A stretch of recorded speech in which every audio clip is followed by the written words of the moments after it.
ओम शांति। कल हम सभी ने इस बात को समझा था कि ईश्वर के विषय में कितने सारे मतांतर है और उन सभी मतांतरों में सत्य को समझने के लिए हमने आपको एक कसौटी दिया था 5 बातों की। उन बातों को पुनः थोड़ा रिवाइज कर लेते हैं कि ईश्वर उनको कहा जाता है जो पहली बात सर्वधर्म मान्य हो। दूसरा, ईश्वर उनको कहा जाता है जो सर्वोच्च शक्ति हो। तीसरा, ईश्वर उनको कहा जाता है जो सर्वोपरे हो। चौथा, ईश्वर उसको कहा जाता है जो पर होते हुए भी सर्वज्ञ हो। और 5वां, परमेश्वर उसको कहा जाता है जो सर्व गुणों में अनंत हो। ये 5 बातें कसौटी है। अभी जो दुनिया के अंदर अनेक मान्यताएं हैं, उन मान्यताओं में से हम कुछ मान्यताओं को उठा करके इस कसौटी पर कसकर देखते हैं। सत्य है, नहीं तो सत्य को प्राप्त करेंगे। पहली बात, जब हम कहते हैं प्रकृति परमेश्वर है, तो क्या प्रकृति के साथ ये 5 बातें लगेगी? क्या प्रकृति को सभी धर्म वाले ईश्वर के रूप में स्वीकार करेंगे? सोचने की बात है कि हर धर्म वाले तो नहीं स्वीकार करेंगे। क्या प्रकृति को सर्वोच्च शक्ति कहेंगे? यह भी मुश्किल है कि प्रकृति को सर्वोच्च शक्ति भी नहीं कह सकते हैं। किसी कवि ने बहुत सुंदर ये गीत की लाइन लिखी है कि वो कौन चित्रकार है, वो कौन चित्रकार है जिसने प्रकृति का इतना सुंदर चित्र खींचा, वो चित्रकार कौन है? अब हमें अपने विवेक से समझना है, क्या प्रकृति स्वयं परमेश्वर है या प्रकृति उस परमेश्वर की रचना है, उस चित्रकार का चित्र है? आपका विवेक क्या कहता है? यही कहेंगे कि प्रकृति परमेश्वर की बहुत सुंदर रचना है। और अगर वो रचना है तो प्रकृति को परमेश्वर मानना ये अज्ञान था। अज्ञानता के कारण हमने मान लिया, सत्य तो नहीं है। दूसरी बात, जब हम कहते हैं आत्मा ही परमात्मा है, ये कहां तक सत्य है? क्या आत्मा को परमात्मा के रूप में सभी धर्म वाले स्वीकार करेंगे?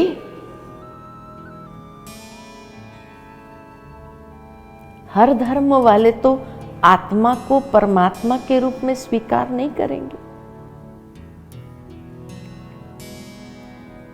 संसार का खेल कहा जाता है 3 शक्तियों के आधार पर चलता है, पुरुष, परम पुरुष और प्रकृति। ये तीनों सत्ताओं के आधार से ये संसार का खेल चलता है। तो पुरुष यानी आत्मा, परम पुरुष यानी परमात्मा, दोनों अलग अलग सत्ता है। दोनों एक नहीं दर्शाया है शास्त्रों के अनुसार भी। और इसीलिए मनुष्य जब भगवान के मंदिर में जाते हैं तो अपनी प्रार्थना में यही गाते हैं, तुम मात पिता हम बालक तेरे। अब सत्य क्या है? हम ही ईश्वर हैं या हम उस परमेश्वर के संतान हैं?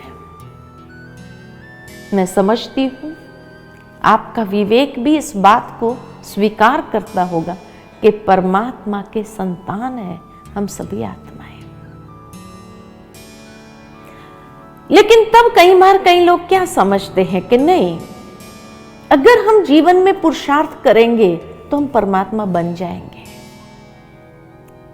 पहली बात, परमात्मा कोई बनने की चीज नहीं है, कोई पोस्ट पोजीशन नहीं है जो मैंने पुरुषार्थ किया और मैं प्राप्त कर लूं।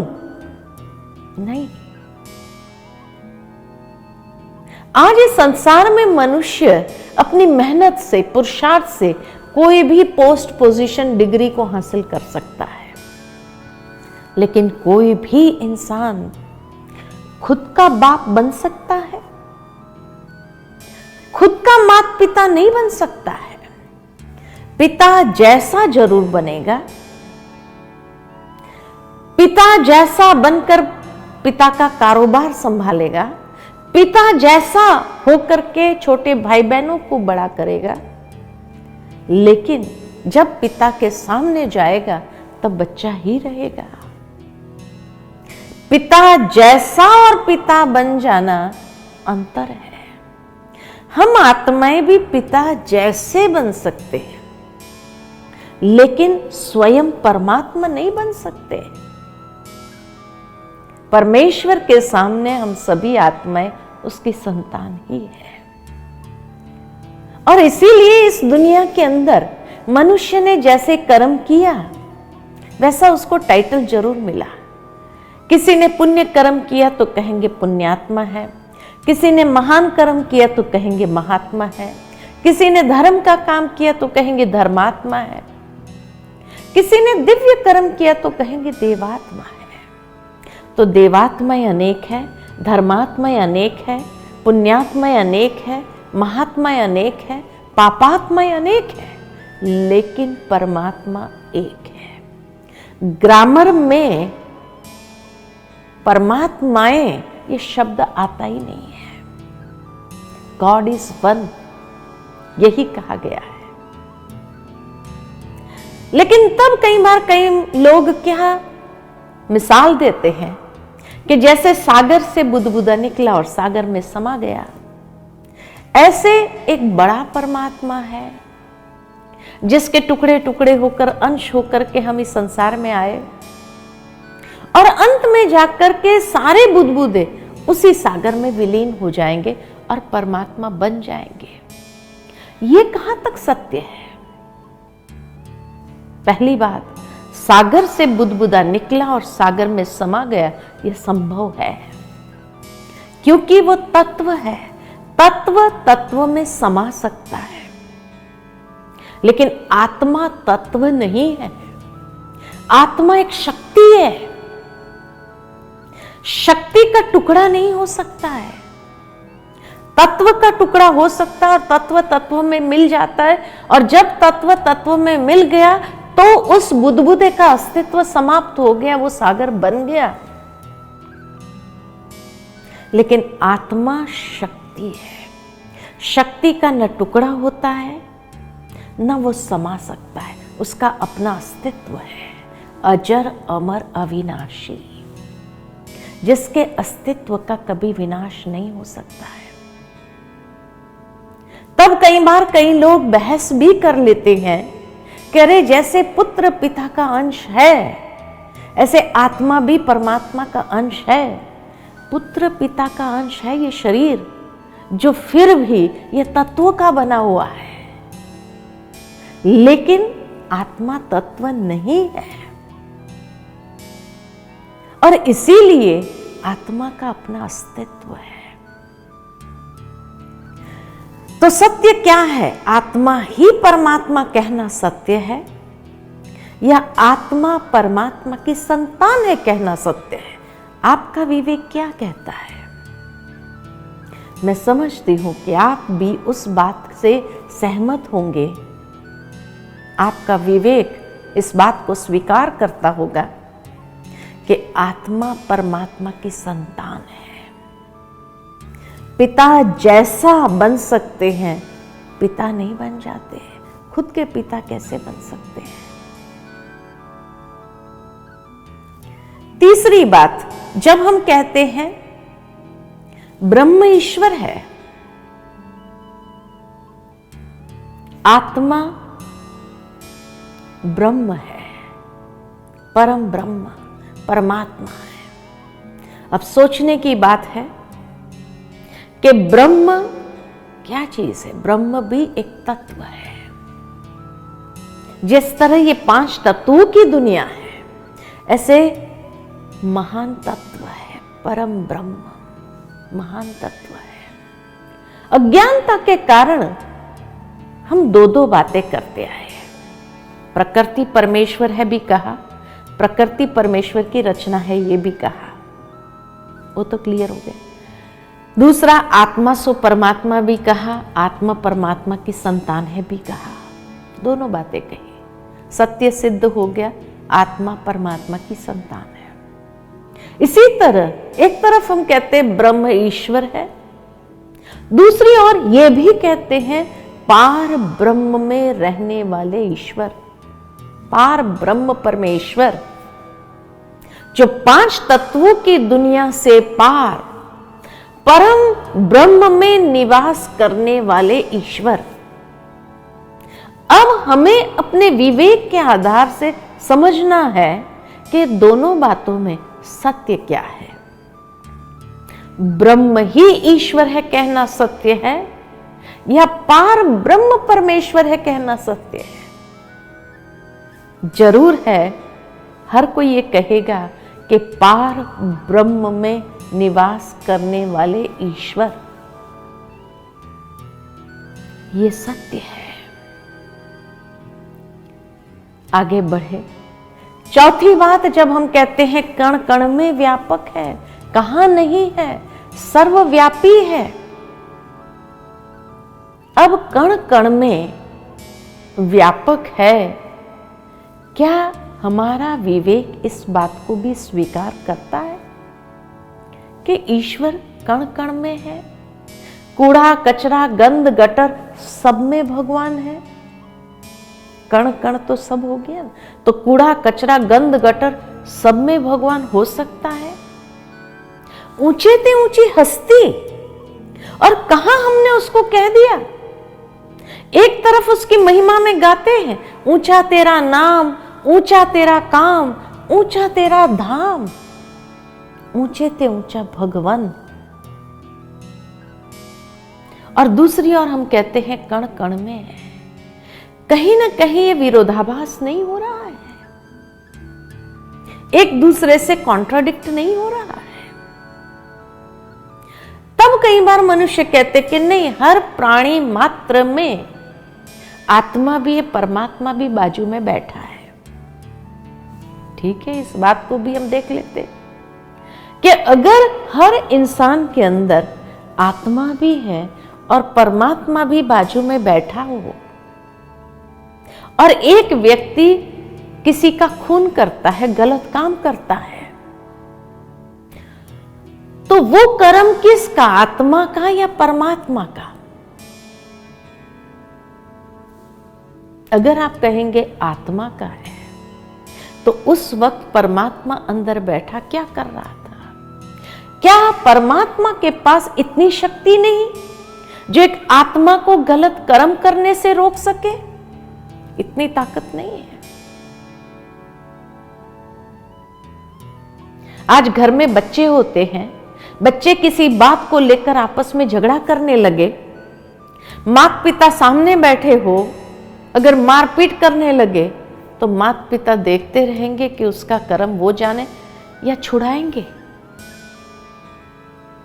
क्योंकि मनुष्य अक्सर ये कहता है कि मनुष्य जो कर्म करता है, परमात्मा उस समय साक्षी हो जाता है, उस समय मनुष्य के कर्म में इंटरफियर नहीं करता है। अगर साक्षी ही होना था तो जरूरी नहीं कि यहां बैठे और साक्षी हो। जिस तरह से माता पिता सामने बैठे हो तो साक्षी नहीं हो सकते हैं, इसी तरह परमात्मा भी करुणा का सागर, दया का सागर, प्यार का सागर है, माता पिता है, वो साक्षी नहीं हो सकते उस वक्त। लेकिन अगर माता पिता बाहर है, बच्चे अकेले घर में हैं, तो खूब मारपीट भी होगी। माता पिता हो तो ये काम नहीं हो सकता है। आज जैसे कोई हमें कोई बात बताता है और हमें मालूम नहीं होता है, तो हम क्या कहते हैं? ऊपर वाला जाने, छोड़ो ना, तुम क्यों इस झंझट में पड़ते, कहते ना। कभी गलती से भी कहा नीचे वाला जाने। फिर ये ऊपर वाला कौन है, नीचे वाला, सब में व्यापक कौन है, और सही कौन सा है? ऊपर वाला ये सही है या कण कण में व्यापक ये सही है? श्रीमद् भगवत गीता के 4 अध्याय में जब उसने ये कहा, यदा यदा ही धर्मस्य, जब जब धर्म की अति ग्लानि होती है तब तब अधर्म का नाश और सत धर्म की पुनः स्थापना करने के लिए मैं इस संसार में अवतरित होता हूं। तो नहीं है तभी तो आएगा। अगर यही हो तो कौन आएगा?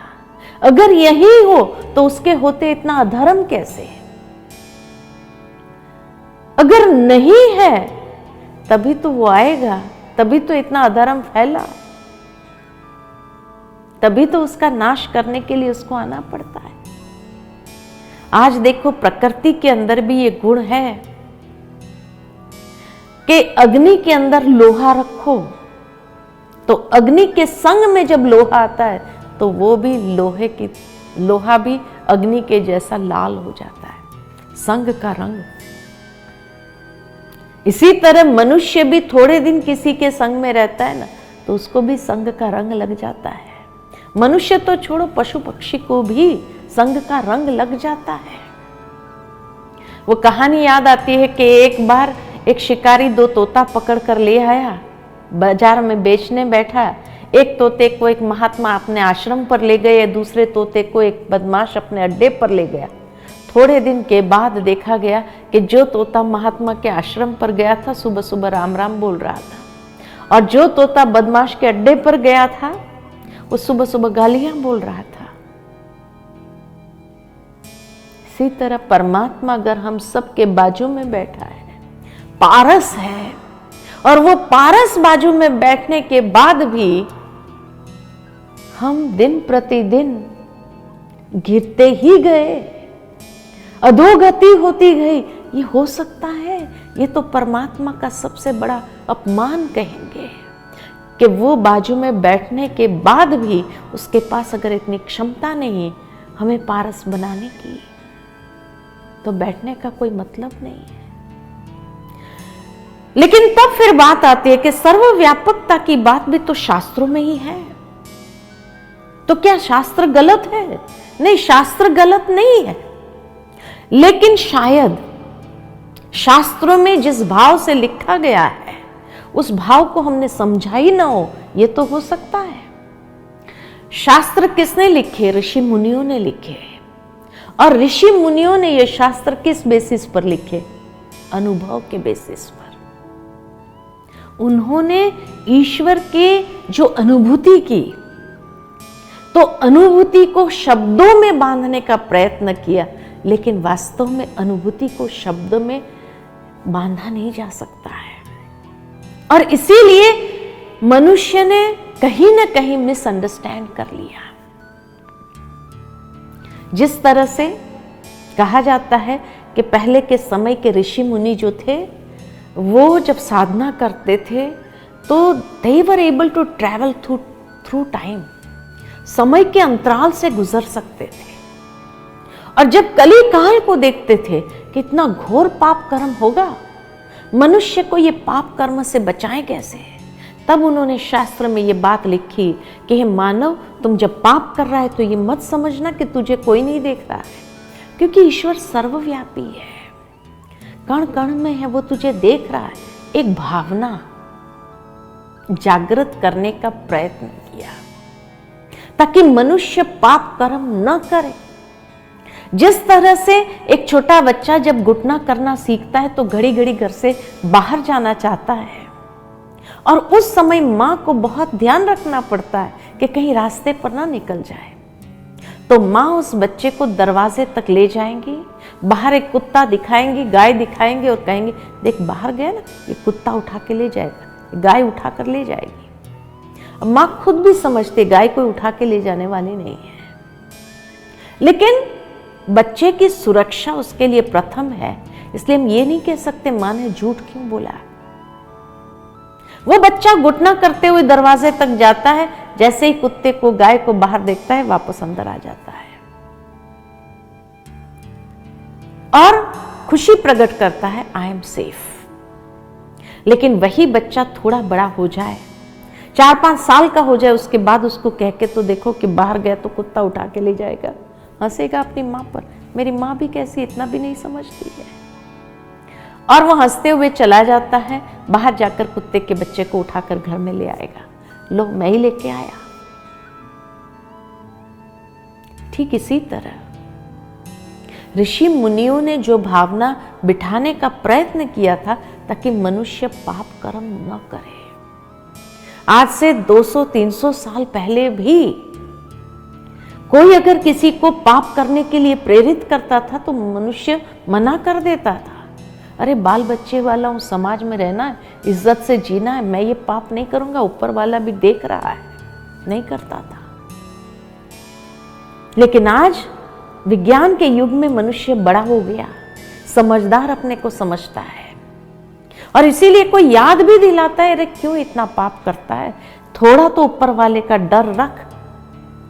तो वही डायलॉग, बाल बच्चे वाला, समाज में रहना, इज्जत से जीना है, पाप नहीं करूंगा तो सबका पेट कैसे भरूंगा, यही कह देता है। यानी वो भाव जो बिठाने का प्रयत्न किया था ऋषि मुनियों ने, वो समाप्त हो गया, और इसीलिए मनुष्य पाप भी कर रहा है, डर भी नहीं है, और बहस भी करता है, ईश्वर सर्वव्यापी है। कई लोग बहस करते हैं, हमसे पूछते हैं आप क्या समझते हो, ईश्वर सर्वव्यापी नहीं है? हम उन्हें एक ही बात पूछते हैं, आप मानते हो? कहते हैं हाँ हम तो मानते हैं, ईश्वर कण कण में है। तो फिर हम यही कहते हैं उनको, अगर आप मानते हो कि ईश्वर कण कण में है तो इसका मतलब ये हुआ कि आपने जीवन में कभी कोई पाप कर्म नहीं किया होगा। जब ये बात कहते हैं तो क्या कहते हैं, अरे पाप तो होता ही है ना, जब आपको स्वीकार नहीं करना है, आपको पाप करते जाना है, तो वाई एडवोकेट, वाई एडवोकेट? या तो मानो, पाप न करो, फिर कहो कि हां, तब लोग मानेंगे उस बात को। भावार्थ ये कि पहले के समय में ये बात एक भावनात्मक रूप से कही गई थी, तो भावनात्मक सत्य अवश्य है, सिद्धांतिक नहीं। मिडिल एज में मीराबाई जैसे भक्त हो गए, जिसकी ईश्वर से इतनी गहरी प्रीत थी, जैसे आज किसी का किसी से बहुत गहरा प्यार हो और उसके मनस पटल पर उसी की आकृति अंकित होती है, तो एकांत में अगर बैठे होते हैं ना तो उसको लगता है वही आया, वही खड़ा है, वहां है, जहां देखते हैं वहां वही दिखाई देता। तब उन्होंने कहा जहां देखो वहां तू ही तू है, तो कहां नहीं है। एक भावनात्मक सत्य है, एक लगन है जो कह रही थी, लेकिन उसको सत्य मान लेना कि फिजिकली हर जगह वो प्रेजेंट है, और इसीलिए ये कुर्सी को परमात्मा मान करके इसकी पूजा करना, कपड़े को परमात्मा मान करके इसकी पूजा करना, टेबल को परमात्मा मान करके उसकी पूजा करना, हर चीज की पूजा करने अगर लग गए तो ये तो अंधश्रद्धा हो जाएगी। हमें अंधश्रद्धा का प्रचार नहीं करना है, उस भावना को लेकर चलना है, ये हमें भी स्वीकार करते हैं। आज कोई हमें कहता है बहन जी आप अकेले हैं, तो हम कहेंगे नहीं, ईश्वर मेरे साथ है। एक भावना है, और इस भावना को लेकर जीवन में चले तो कभी कोई गलत काम नहीं होगा, कभी कोई पाप कर्म नहीं होगा। ये भाव ऋषि मुनियों ने हम सब के अंदर बिठाना चाहा, लेकिन शायद ये भाव भूल गया और सिद्धांतिक रूप में आ गया और उसी को एडवोकेट करने लग गए। तो आगे हम देखेंगे कि परमात्मा का वो सत्य स्वरूप कौन सा है। कल इस बात को स्पष्ट देखेंगे, अनुभव करेंगे। हर धर्म में उसकी कौन सी वो मान्यता है जिसको सभी धर्म वालों ने स्वीकार किया है ईश्वर के रूप में। ओम शांति।